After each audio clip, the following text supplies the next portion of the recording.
মা বাড়িতে না থাকলে সংসারের সমস্ত দায়িত্বই তো আমার কাঁধে। আর অনেকদিন ছাড়া ছাড়া রান্না বান্না করি বলে রান্না বান্না করতে গিয়ে তো আজকে এমন এমন সব ঘটনা ঘটিয়ে ফেলেছি, যেটার জন্য এক কথায় আমিই তো বিপদে পড়ে গেছি।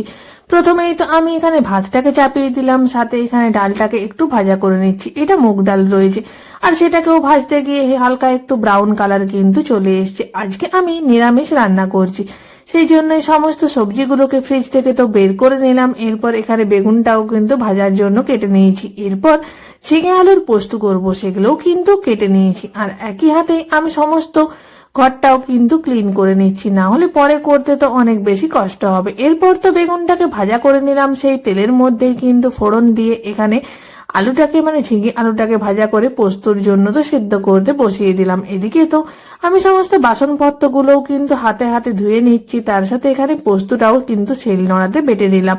মায়ের কাছ থেকেই কিন্তু সমস্ত কিছুটা শেখা। এখানে আমার পোস্তও তো রেডি হয়ে গেছে, অল্প একটু চাটনিও কিন্তু করে নিয়েছি। এরপর এসছি ডালটাকে দেখে নেওয়ার জন্য। ডালটা খুলে দেখছি জলটা তো পুরো টেনে নিয়েছে, কিন্তু ডালটা একদমই কিন্তু সেদ্ধ হয়নি। এই ডালটা তো আর একবার সেদ্ধ করার জন্য কিন্তু বসিয়ে দিলাম। ভাতের ফ্যান গড়াতে গিয়ে তো আরেক কাণ্ড, সমস্ত ভাতটাই কিন্তু উল্টে গেছে। ফ্যানটাও কিন্তু হাতের মধ্যে পড়ে হাতটাও তো পুরো পড়ে গেছে। তবে আজকে কাজ বাড়ি তো আমাকেই করতে হবে, তাই জন্যই সমস্ত কাজগুলো আস্তে আস্তেই কিন্তু সেরে নিচ্ছিলাম। এরপর ডালটা দেখতে এলাম, ডালটা তো একদমই কিন্তু সেদ্ধ হয়নি।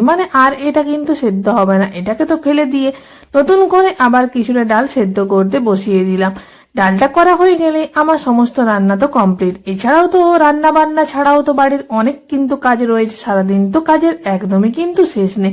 এখন তো 2:35 বাজে, স্নান টান করে একদম রেডি হয়ে তো চলে এসেছি এরপর খাওয়া দাওয়া করতে। বাবাকেও এখানে খেতে দিলাম, নিজেও তো খেয়ে নিচ্ছি।